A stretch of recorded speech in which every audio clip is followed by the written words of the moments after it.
How's the weather out by you guys?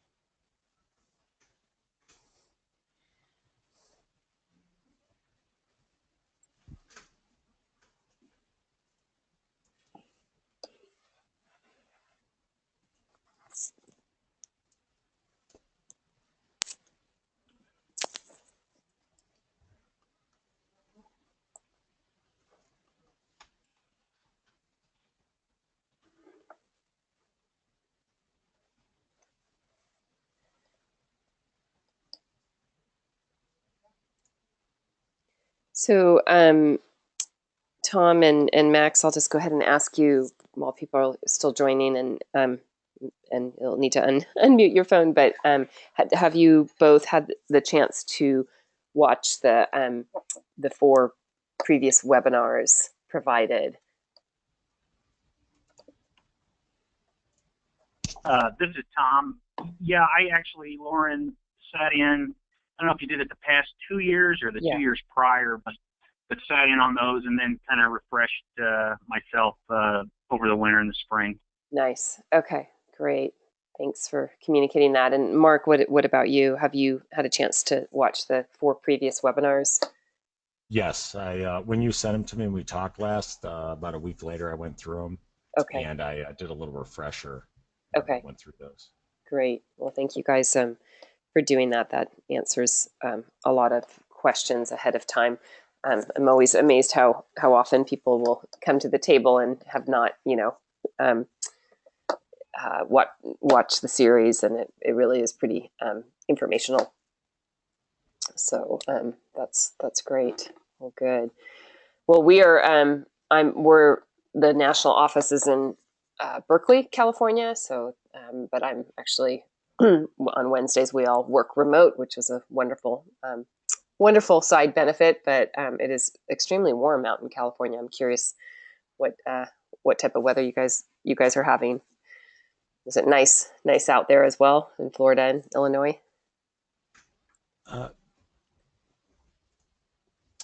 Uh, yeah, we're good.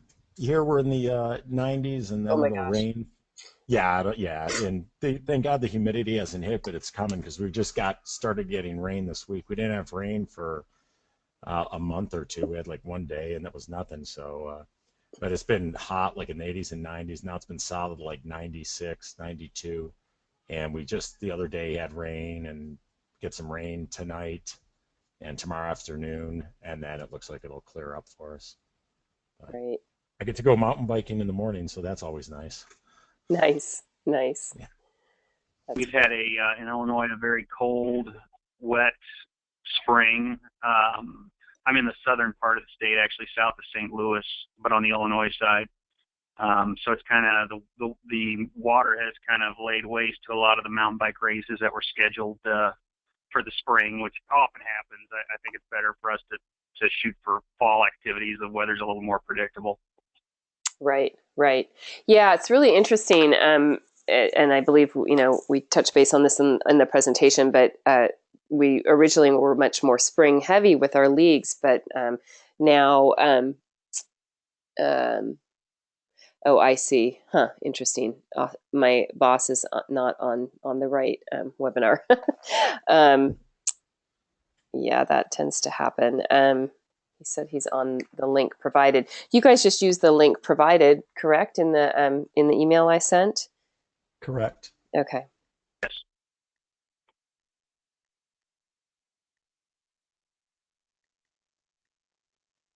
Would Laura, would if I forwarded the email to someone, would they be able to log in, or do they need their own specific email? They can log in. And I this my so are you wanting someone else to join, or you mean for? Yeah, no, I had already forwarded him the link, and he confirmed he would log in. So I just Okay. wanted to make sure. It's Greg Frederickson. Oh He yeah. was on the last call, Yeah. so I'm working with him. Okay.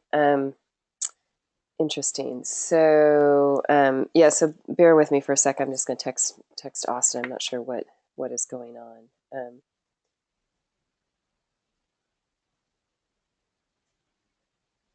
Okay, hang on. Show screen.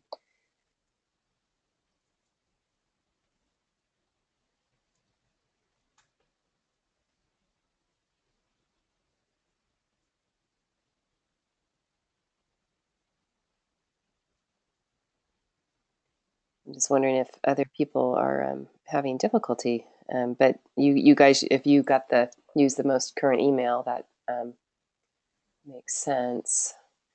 Okay, stop showing screen. I am going to quickly email my boss and see what chat room he just might be hanging out in right now. So again, my apology. Bear with me for a sec. I'd really like to not begin the meeting until he joins.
Okay, just sent that to him.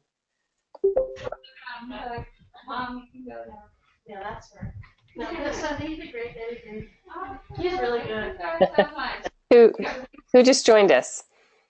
Like his, yeah, like his line back thing yesterday. And he said something like 50 pounds. I was like, no, wrong dog. You gotta take 50 pounds. Like, there's no way.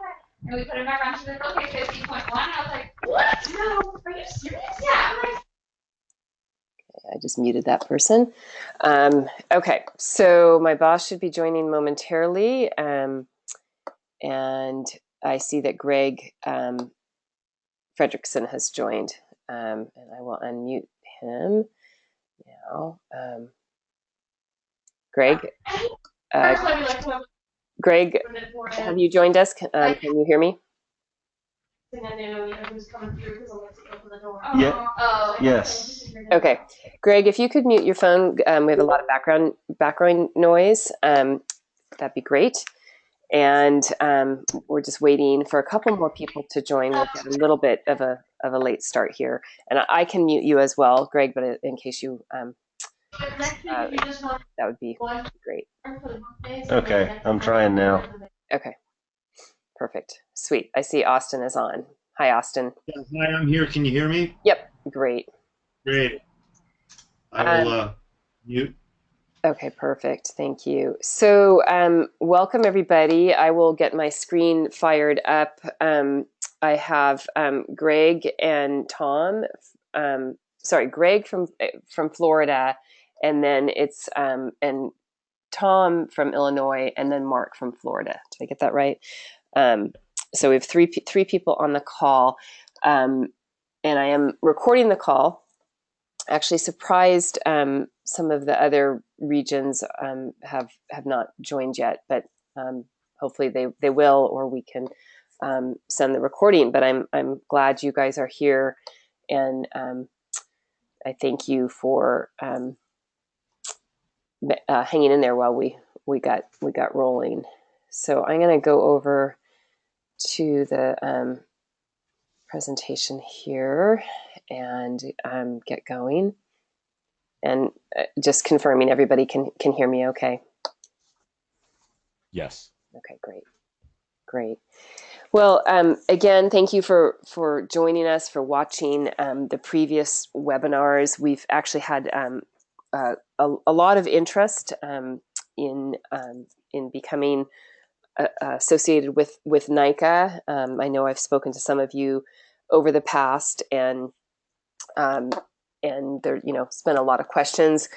We put together this presentation to collectively move the next group of people through the process in a way that is scalable, and that we're delivering the same message to everybody. So even though people are not necessarily on this call, it will be recorded and communicated to other regions, such as Oregon and some other areas that are South Carolina, to mention a few, that definitely Michigan are also have expressed a real strong interest.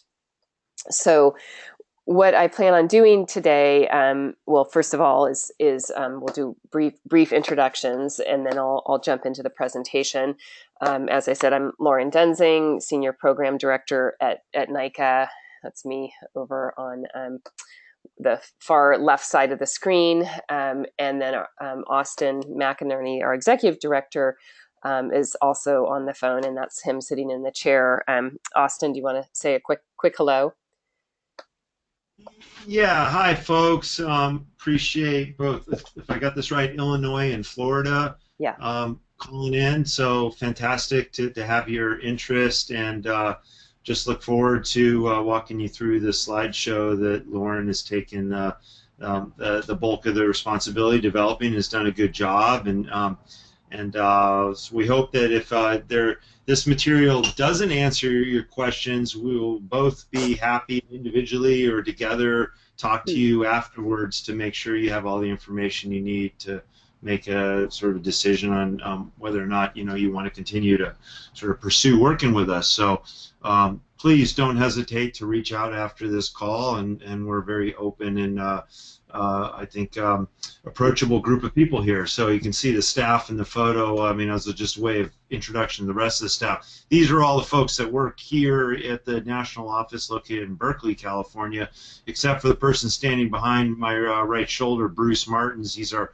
coach licensing manager, and he works out of Minneapolis, Minnesota. Well, that's where he lives, but he sort of works out of a suitcase, and he's on the road all the time, teaching and supporting the leagues. So in addition to the folks not shown in this picture, we have a league director at each one of the now 19 leagues. So pretty big staff that's been growing very quickly. And so with that, I'll just welcome you and turn it back to Lauren. Great. Thank you, Austin. So fantastic. So moving on today, and I wanted to point out, you'll see on most of the T-shirts that we're wearing the number 5, and I'll refer to that momentarily, but that 5 represents the first 5 years of NICA. And I'll again come back to that in a moment. What we are going to cover today, we're going to cover what we call NICA 2.0 update, where we are, where we've been and where we'd like to go moving forward, lessons learned and changes moving forward, new programs and new models, and next steps for interested regions. And then, as Austin mentioned, we'll have a Q&A session. So NICA Programs and Services 2.0, we came up with this 2.0 at our last national conference. Being that we had finished our first 5 years, we decided to refer to that as 1.0. And we've had a lot of conversation around what 2.0 is for NICA. Being an innovative and new national entity and program, we've learned a lot in the last 5 years. And it's been really important internally to take a pause and look at what we've done and where we're going to go forward. And the sum of that is we're really not changing anything going forward programmatically. We're just changing how we message what we do a little differently. But basically the movement to get more kids on bikes and using the bike as a youth development tool is still the same, but we've really just taken a pause and spent some time making sure we were all at the national level and internally at the leagues on the same page on what we do and what we're going to do moving forward. So that's NICA 2.0. NICA is a national organization that provides governance programs and services to its constituents. And what is the governance programs and services? Governance, things such as the rule book, vision, leadership, stability, policy, and best practices. Just spent some time with our two league directors, very strong league directors in Colorado and Utah. And they said, please add stability and leadership. It's been such a incredible value to us as league directors to have that stability and leadership from a national organization. So that was really good input. The programs that the national office, the national NICA provides are new league development. That's why you're on this call. Student athlete, coach license, league leadership, and alumni. There are fees associated with each of those 5 programs. That's why there's a dotted line below them. But we also provide a risk management program, advocacy programs, brand management programs, and national representation. Separate from programs are business services and that we provide to the leagues, such as legal, registration, data management, and you can read the rest of the list. It's interesting to note that if a league were to start on their own, they would have to find, legal services, registration, all of the things that are really in that box. But at the national level, we're able to provide basically cookie cutter services in bookkeepers that already know how to run a league, legal counsel that already knows the issues that a league are facing, et cetera, and then graphic design, same thing. So those services are a real high value because the people are already trained to support you. So those are really the 3 facets of our organization, but today I'm really going to focus on the programs.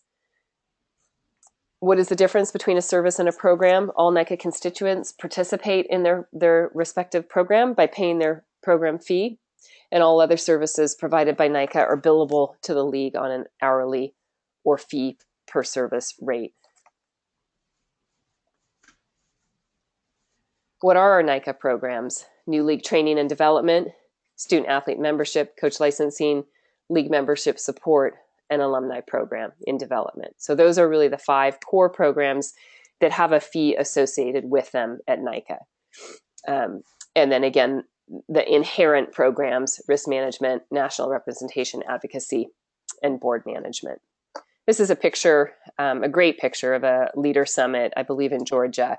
And that's an example of a program at the league level that is extremely dialed and valuable, and we provide the tools to run those programs at the local level. What are league programs? Race production, leader summit, and camps. And then what are innovative league programs? So what we found is once we started launching leagues, that leagues started innovating their own programs. And these are just a few examples, but they are called the Dirt Tour, 411, or pep rallies, ways to recruit within their own league. Elevate is a program for special needs kids. Try It Out programs, bike loaner programs, Crank Sisters, a way to get more girls on bikes. And so we found that from 1.0 to 2.0, we have this really clear understanding that leagues will innovate programs, and it's not necessarily the national organization's responsibility to do that innovation, though we do innovation as well. The people on the ground are closest to the constituents. And so this is how we like to look and define what that looks like. So as you can see, NICA as a national organization has national programs.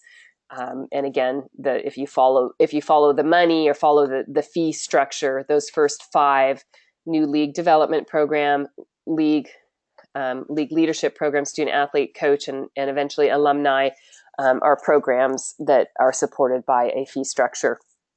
League programs, race, camp, and leader summit, again, programs that the leagues run that are supported by a fee structure. And then innovative league programs such as Try It Out, Elevate, Crank Sisters, Little Bellas, and different types of camps. We're finding the leagues are innovating. What's the difference? National programs adhere to NICA best practices, training standards, management, and curriculum. And so we're monitoring and maintaining those programs and assuring brand management, consistency of delivery, and elevation of best practices. That is a continual priority as a national organization, to continue to elevate our best practices and risk management. And, you know, for example, one incident, let's just say one injury incident at one league, at one race, we might learn something that will impact all 19 leagues and 8,000 students. So we are always trying to have the feedback circle on risk management be the best for the safety of our kids. And so that's where the national standards and the national programs are. League innovative programs, again, usually originate at the league level, managed, vetted, and improved at the league level. And then in turn, many leagues replicate other programs, and NICA supports that collaboration. The new league development program is 18 to 24 months. The key outcome, risk management, leadership is trained. There's key benchmark events like the press release, launch, inaugural leader summit, and the inaugural race series, league directors resources, and a national support community. Lauren, if I could add, please.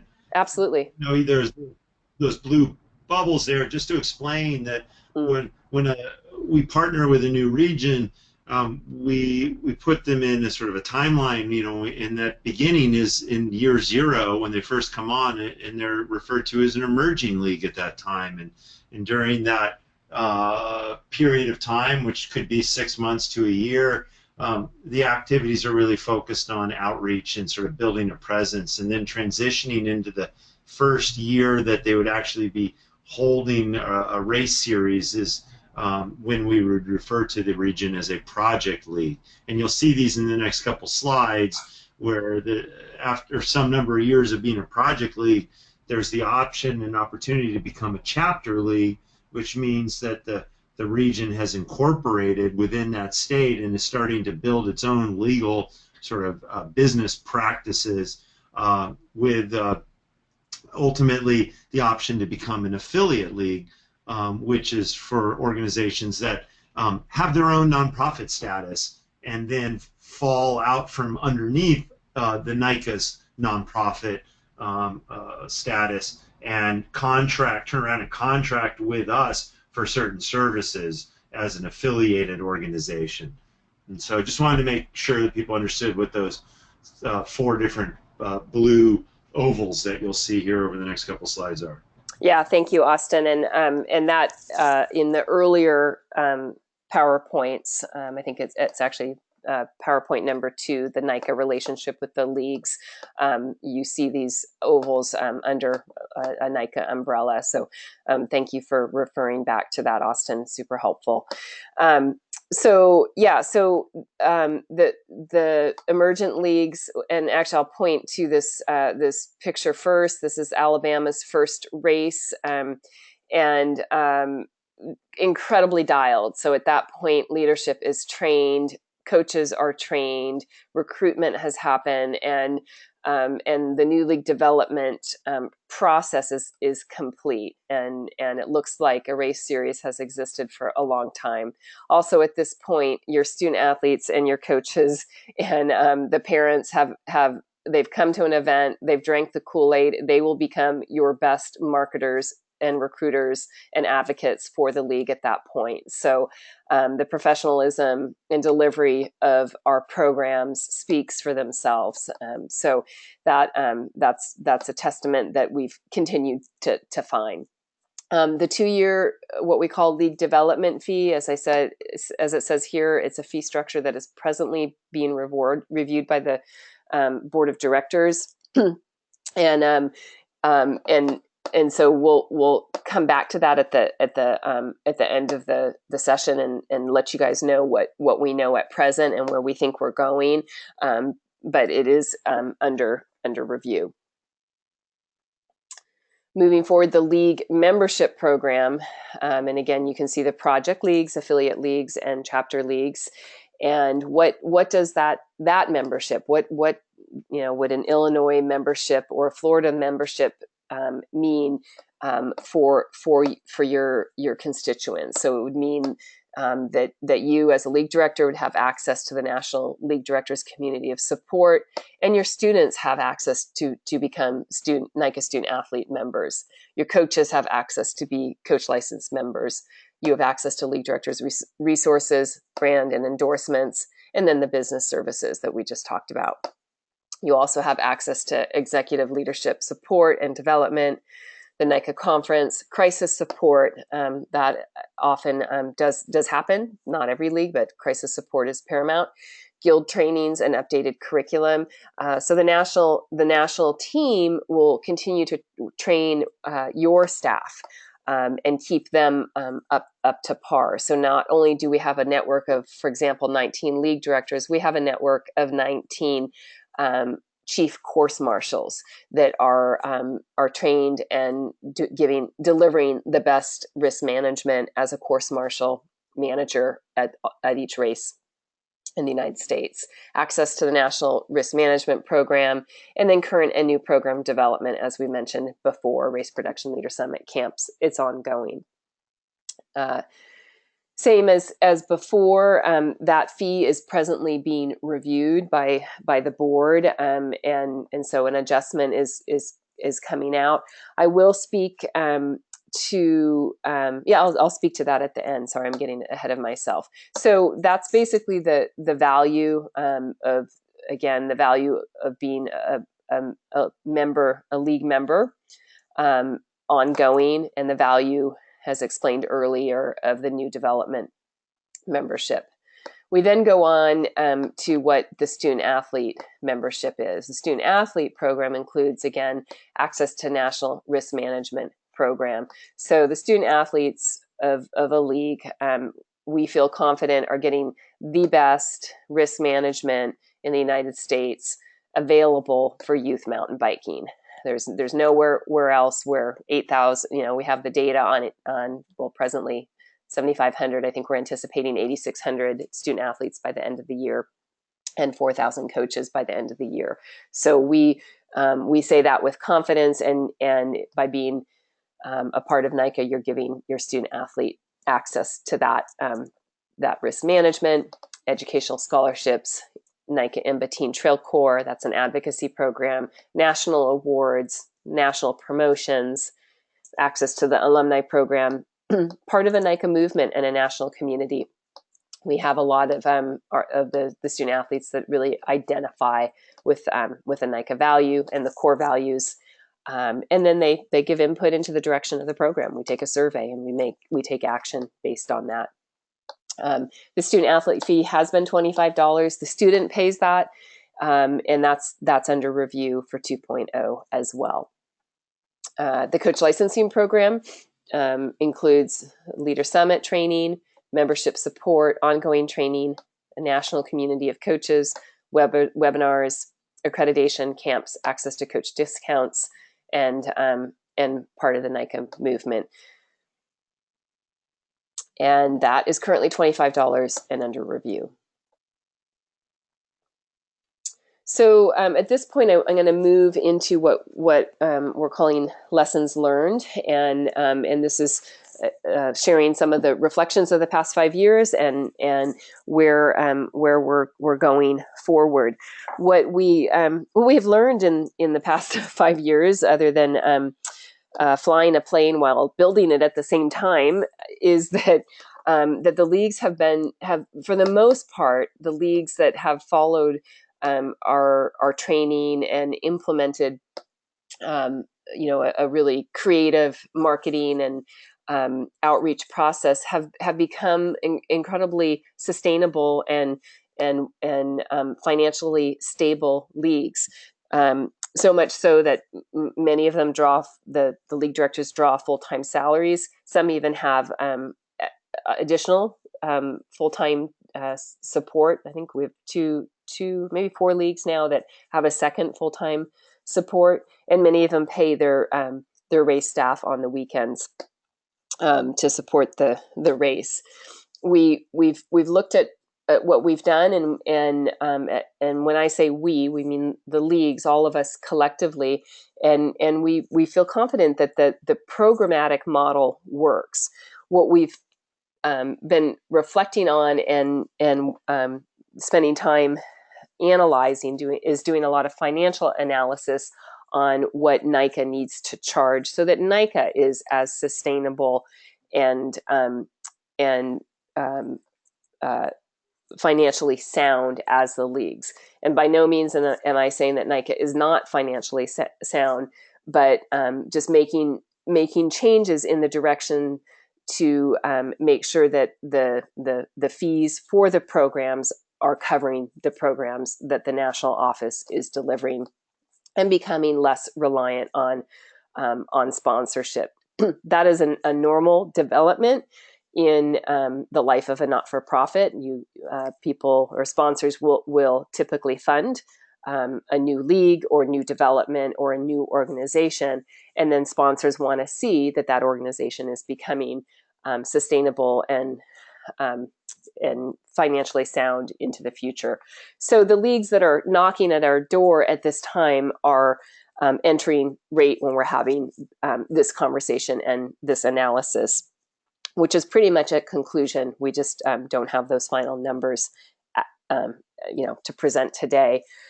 We'll also say that we, as a part of that analysis, we know that a new league cannot initially sustain a huge fee increase, and I'm talking more like the startup fees and the league fees. A league needs that monetary break or even monetary help in the initial years to get going. So that's also part of the conversation. And then so again, how to support the leagues, but then eventually how to make sure that that the national program has some way of recovering their investment. So that's something we've learned. We've also learned that and this is a question that another league posed that's not on the call, or a potential league, but what we've learned that when our leagues really communicate that they want a programmatic change, that there are constituents. And so the middle school program was added, and that was largely because a few leagues were extremely passionate about having that program, and it's been extremely successful. And we're still 2 years into having the middle school program, to developing and elevating the best practices for that.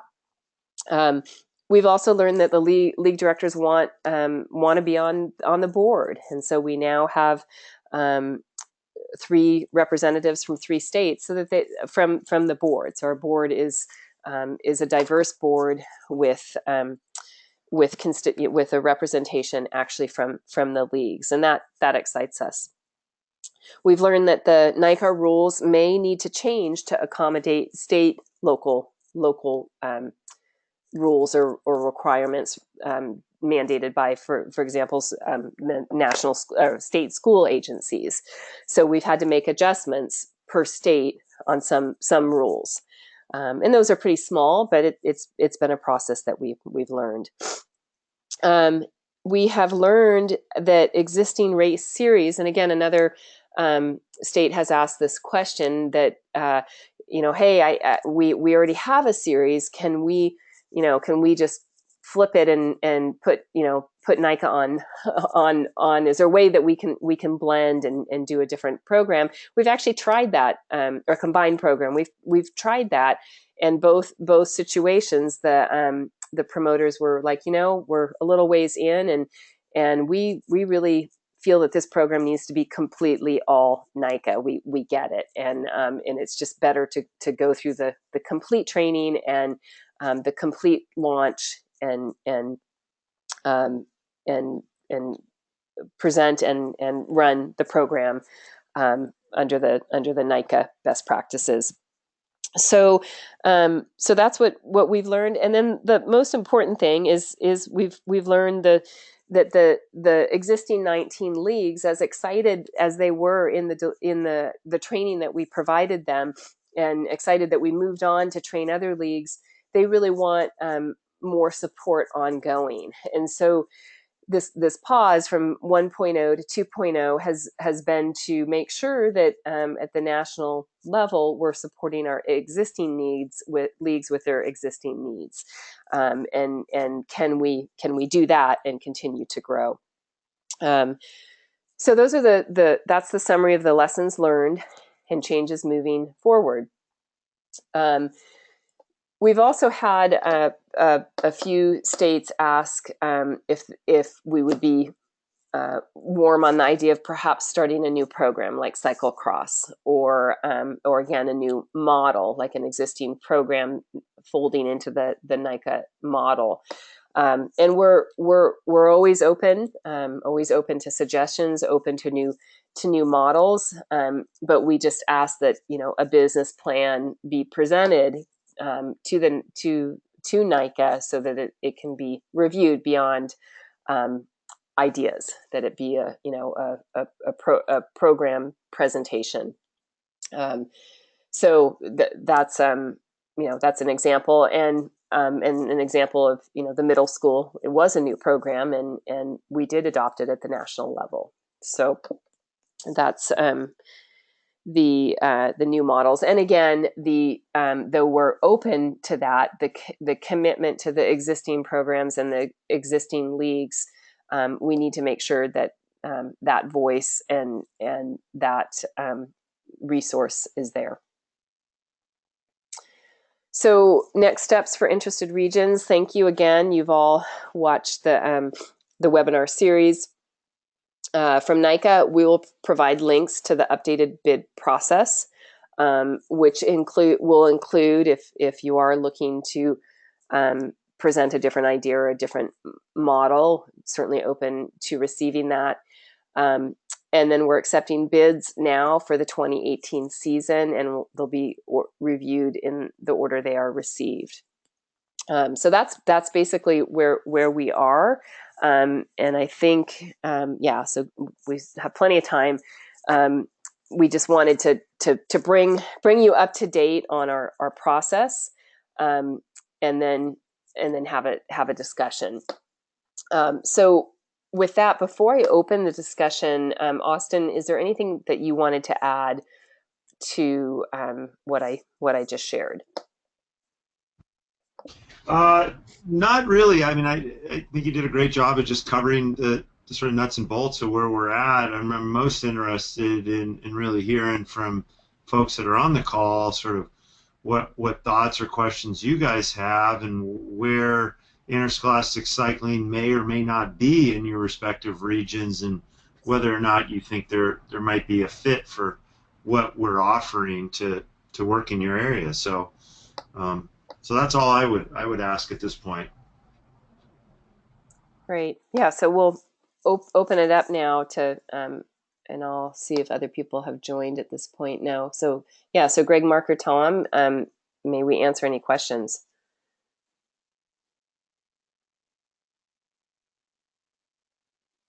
This is Greg. Yep. Greg from Florida. Go ahead, Tom. No, go ahead, Greg. Go ahead. So, just to get clarification, I guess you're establishing new leagues as emergent leagues, and to be a project league, initially it did require a fairly significant financial outlay to make that commitment. Where are you in regards to, I guess, obviously I would assume that it's becoming less to be an emergent league. Yeah. So to get started. Yeah. So that's a great question, and Austin, you can add to this as well. So in the past, I can tell you what the fees were in the past. I think in the past, to be a project league, the league had to raise $10,000, and then in turn, that first year, NICA granted $25,000 to the league, which seems kind of silly, but the methodology, and we will still have something something like that. The methodology behind that was we needed assurance that the league had the ability to fundraise. So that there was, that there was some, stake in the game. And then in turn, we know that the league needed a certain amount of funding to start. So basically, we're putting that 10,000 back in the league pot, so to speak, and then adding 15 to it. What those numbers will be, that is, again, the discussion right now. We believe that startup fee will be higher.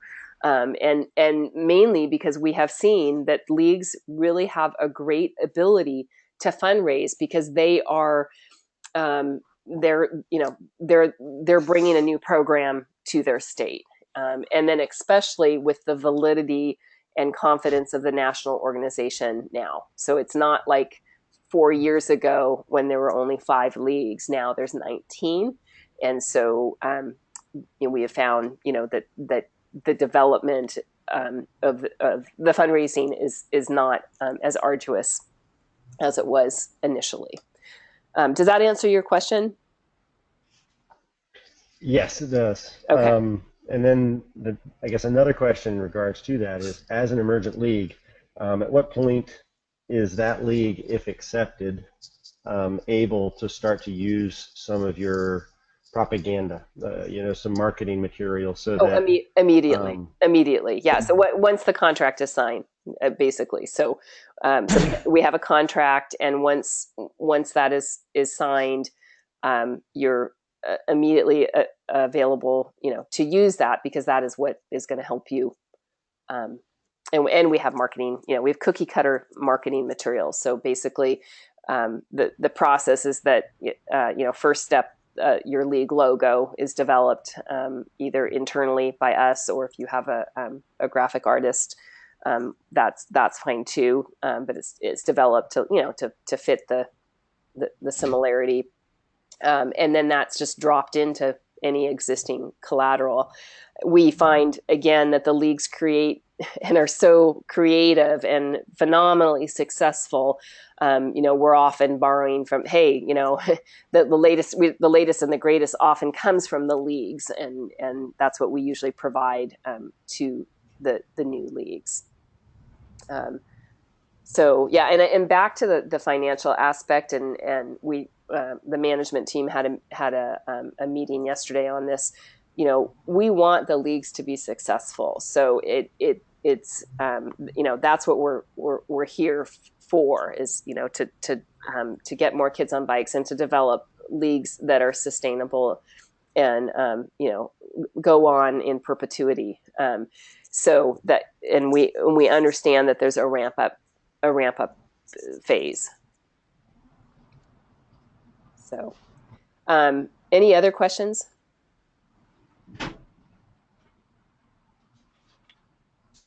And I'll just kind of, please.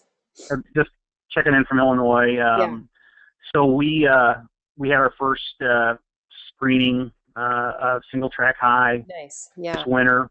Had a great attendance, a great mix of some students, some parents, some bike shop owners, some just gearheads, and kind of use that as a night base. We're going to try to do a couple more screenings, into this fall. I kind of feel like I've got a lot of guys kind of on the edge of the lake here, and I'm trying to get those next steps to get them to jump into the water here. But and I think we can do that.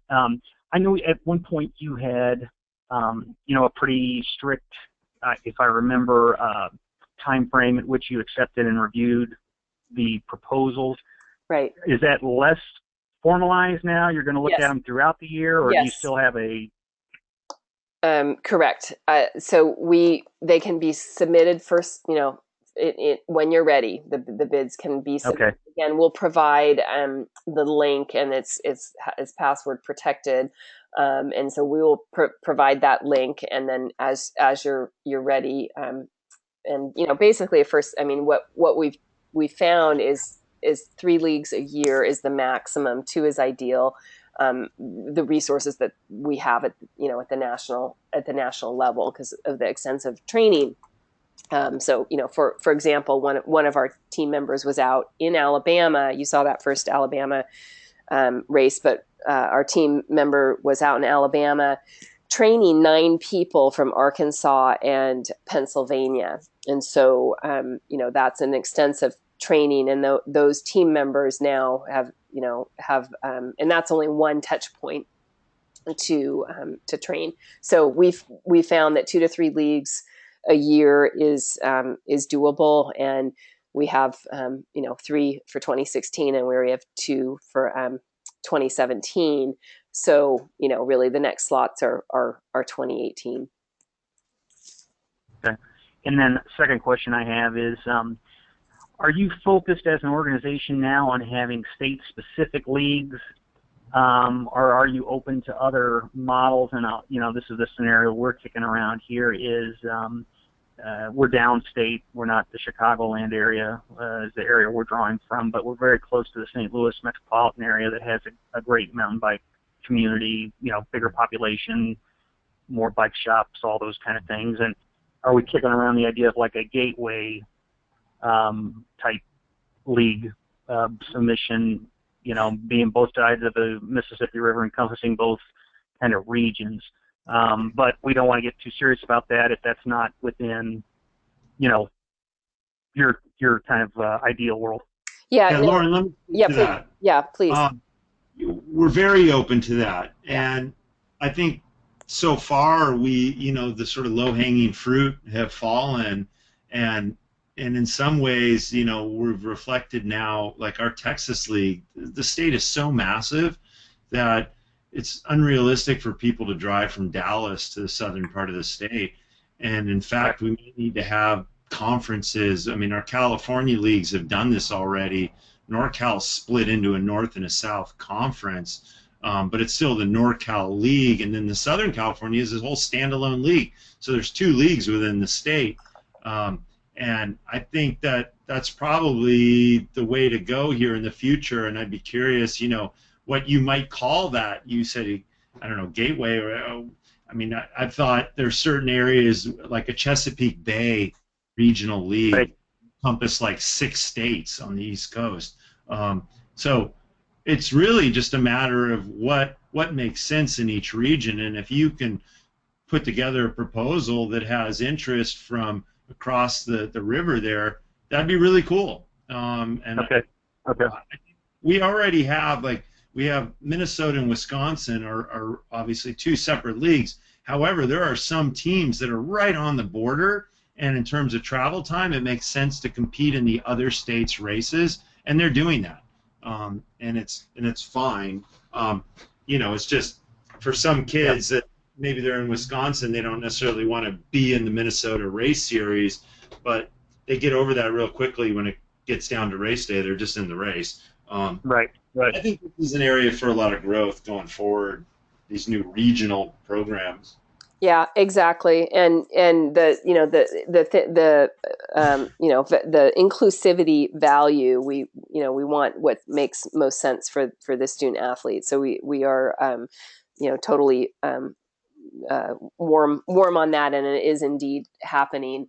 The only rule that, because of that, that we've put in place is that a student athlete can only participate in 1 series per year. So, for example, if there's a fall series next door in another state, and their state is spring, they need to choose which series they're going to participate in. Okay. Well, I appreciate that. That's what I wanted to know. Great feedback. Thank you. Yeah, absolutely. Kind of Laura Mark here in Florida. Just a question. I talked to you before. I'd started a little nonprofit down here that kind of was in line with what you guys were doing, and I didn't even know that you guys existed until somebody talked to me about you.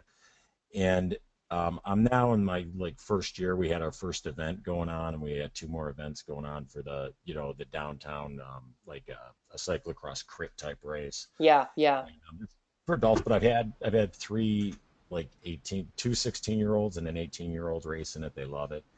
I'm just now getting to the point that I'm able to get some of the I guess inner city kids just from some of our areas where it's a little more depressed. I'm getting them together now. Probably be having some training sessions with them. At what point? I mean, I've raised a little bit of money, not like $10,000, but pretty close to that. I'm holding races. I have a board through that, but talking with Greg, I have another kind of separate thing going for the NICA thing.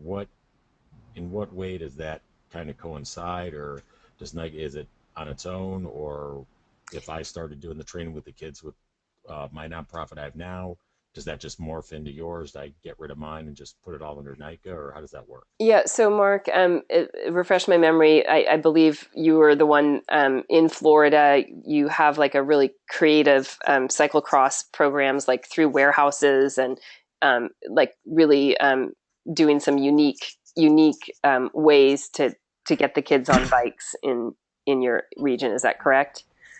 Yes, yeah, but it's just through the downtown streets, up and down parking garages, and obstacles, and along the railroad tracks, down back around, areas like that that Right. normally you can't ride, and we kind of block off all the streets and have fun with it. Yeah, and Um, so and I think I mentioned this before, and Austin, you can jump in. When we say innovative or we're interested in hearing about other programs. I mean, that's a great example that we would love to hear more about what you're doing and how you might see that as a part of NICA. What we know how to do is the and do well is the program in its existing model, right? The race series, the camps, the leader summits, and in the future, I mean, if getting more kids on bikes is so we're open to different programs, cyclocross. And areas to get more kids on bikes so that they don't have to travel, right? So that the event comes to them. In terms of what that would look like, I think that would be a broader conversation. And honestly, that's not honestly, but just another point, and Austin can speak to this, but getting to the inner city kids and finding ways to do that is a topic that we found sponsors want to fund. I mean, they want to know, that we're hitting a different demographic. So that is on our radar, and if we have someone already doing that, I think we would love to have that conversation further. And my question for you is, are you, looking for more guidance and what is it, a shot in the arm or more help with that existing program, and additionally doing more of the traditional cross country, mountain bike that we typically do program? well, what my Tough Biker program is just to raise money so I can get those kids out into the cross country Got it. Okay, got it. arena. Okay. So I'm at the middle stage of that, so I Okay. should be by the end of the year getting that going. I've already got, like Greg, I realized Greg was there. We've talked about it, and but I'm trying to get that going. I mean, definitely going to keep doing the downtown stuff because that's just growing, and that's just a way to raise the money to get Got it. bikes and the kids out to those areas and kind of grow that. The cross country chapter stuff because we have a ton of land here in Florida for it. Yeah, and so again, that's a broader conversation, but I see that going back to this model. Um, Bear with me for one moment. That we've developed, I see that as it's an innovative. If you were to come under the NICA umbrella and you're in that or be affiliated, that's really an innovative league program, right? It's an innovative way to get more kids on bikes so that they can go to the existing programs. And so how that relationship would look with NICA, that's what we'd have to discuss, whether that would be a partnership, right? Like so not part of NICA, but a partnership, or whether we would want to see that as an innovative program under NICA, and that would be the I, discussion to be had. okay, yeah, I understand. I got that part, but I was looking at Greg and I were talking about it and making a full blown NICA league. Mm-hmm. So that's basically going to be separate from what I'm already doing. Is that A NICA I'm league? Yes, trying to? yes, I see Okay. what you're saying. Yes. So, Well, let me interject here. I mean, yeah, if you have a nonprofit that's set up and running, it could be your board's decision that you want to undertake the sort of NICA side of it as a project. You could do that. And we are working right now with 3 leagues that are incorporated. They have their own nonprofit status, and this is what they focus on. But that doesn't prevent you from using that as a vehicle for doing your fundraising right. and and then contracting with us for certain services. So we're open to that. It's Yeah, really a choice you guys would have to make, because you've already gone through the hoops of getting your 501c3 with the IRS, and great. Do you want to toss that out and then basically work under our program? That's something I think we could talk more about. The bottom line is, there's ways to work under both, and we'd be open to having those conversations. So yeah, agreed, agreed. Yeah, Right. thanks for Yeah. that Because clarification. because because the thing I'm doing is just mainly in the city, but I really want to get it out there to, the country because I am going to be taking kids out in the next month or so. We're going to be getting them out there in the field. So Nice. I guess that answered my question. Thanks. Of course, yeah. Any other questions? So, Lauren, this is Greg from Yeah, Florida again. yeah. One of the, I guess, I've gone through trying to get the proposal together, Okay. and I think that I keep getting more and more people. It just seems to be it takes a year to, to get the momentum going and getting enough people. Does the emergent league status, does it change the details that proposal has to be defined by? Because I think I'm still working off of Arizona's proposal, which was quite a few years ago. Yeah. So the Arizona proposal. So that we have an outline of what we want to see in a proposal, and basically, yeah, if you're looking at Arizona, that's basically what we want to see. We have a modified proposal outline for emergent, so I'm happy to share that when we share all the updated documents. But I'm not sure if I understand your question. Is that you're because so many more people are getting involved?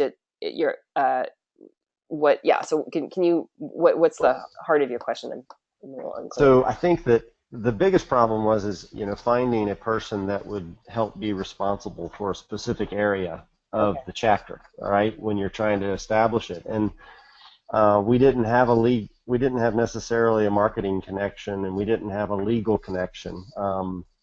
And so I wasn't able to put all the pieces together in order to really make sure that our proposal was complete as far as the staffing goes. I see. And I think that was kind of my feeling is I know that those people exist and they're cyclists, but it's just I couldn't make those connections. I think Mark and I are much, much closer because I'm leveraging his connections in order to kind of pull this together, which now I think we have probably 5 or 6 people that are around the state of Florida that are really interested in it. Yeah. Yeah. Yeah. And definitely, I mean, if it's fine to do a presentation and or proposal and say, we're still trying to fill this slot. And to your point, once a proposal is accepted, then and an announcement is done, more people will come to the table. So that, we're if you feel that the meat and the bulk of what you want to do, why you want to do it, and how you're going to do it can be translated into a proposal, then that's fine, and it does not have to every T crossed and every I dotted.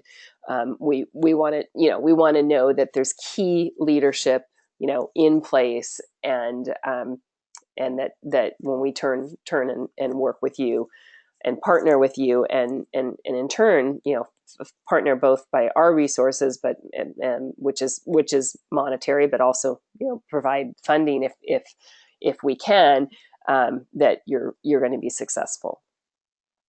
So I think that's does that answer your question? Yeah, that was perfect. Thank you. Of course. Yeah.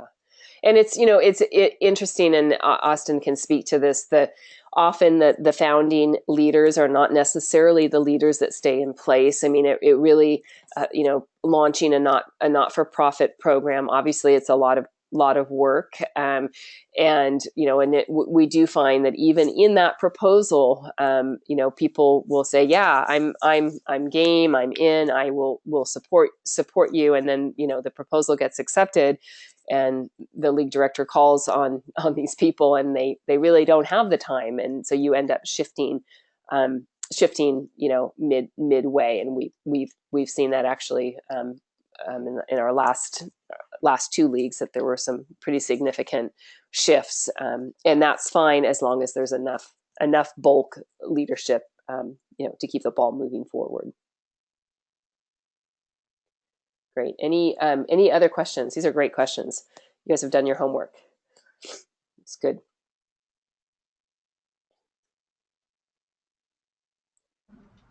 Mm-hmm. Okay, great. All right. Well, Austin, any closing comments before we as I started the call, I appreciate you guys stepping up. It sounds like you've all given it some serious thought and are doing some really cool things that might help other regions in the country be innovative. And so we're here to further the conversation, and don't hesitate to reach out to Lauren or myself if you have other questions or want to run something by us. We're happy to talk. And as I said, or Lauren pointed out, that we are deeply reflecting on what's worked, what hasn't worked as well as we had hoped over the first 5 years, and we'll be having our staff conference here at the end of June, where representatives from all the leagues come together and be making some definite changes in some of the programming with some of the cost. I mean, the reality, and I know that was a question, and there's a lot of concern about what's it cost to really do this. And I'll be honest with you guys that this program in its first 5 years had been heavily financed and subsidized by the bike industry, and that industry's gone through a tough year, and we have seen our support from them go down quite a bit. So it's been challenging to fund the pace of growth that we have been on, and so we're not looking to be a profitable organization. We're a nonprofit, but we are looking to cover the cost of launching leagues and doing the programming that we're currently offering. And so there's going to be some tweaks in the overall financial model, but it's going to be such that, and only will be done in a way that allows leagues to continue to grow and be successful. Our program is only as successful as those that are running the programs at the state level, and so we're working with all our leagues right now to figure that out. And the program has been, to this point, an incredible bargain, and will continue to be, especially when you compare to other sports that are out there. It's a gear-intensive sport, and we need to do everything in our power to reduce or lower the barrier for people to come into cycling, so that they can start it at a young age and continue to be cyclists throughout their life. And so that's the overarching goal here. And I'll close with letting you guys know that while everyone focuses on the race series because it's the most exciting and it's where you see all the action, we honestly don't care if people race their bikes after high school. That is not the focus here to create the next Olympians. We're trying to create young adults that have the physical, mental, and character traits necessary to be successul in life, whatever they do, and hopefully continue to ride bikes as a recreation and maybe competition too. That's awesome. But we really fundamentally are a youth development program, and happen to use bicycles as the tool for that. And so that's the key, is if you have to ask yourself, if you believe in that and want to be part of that, then this is a good program for you. If you're looking to create Olympians, well, not probably the best program for you. It's happening. I mean, the kids that are coming out of the program are going on and racing, but that's not where we focus all our energy. So if you support that, we're happy to continue talking and working with you and seeing if we can help Florida and Illinois or whatever region you may craft be as successful as possible. So thanks a lot for your time today and up to this point, and let's see what we can do. So with that, Lauren, turn it to you. And Great. Yep. Thanks, Austin, and thank you, three. And I am available by phone or email. As Austin mentioned, we've grown fast, and we're super busy supporting that growth. So we try to answer questions as quickly and succinctly as possible. But if you do have a block and you need a question answered, just shoot me an email, or I'm happy to get on the phone with you. So with that, we'll close, and I will follow up and provide you the links to the current bid outline. That might take a few days because we have a couple updates to do. And with that, you guys have a great evening, and thanks for being on the call this evening. Take care. Good night. Lauren, bye. Thank you.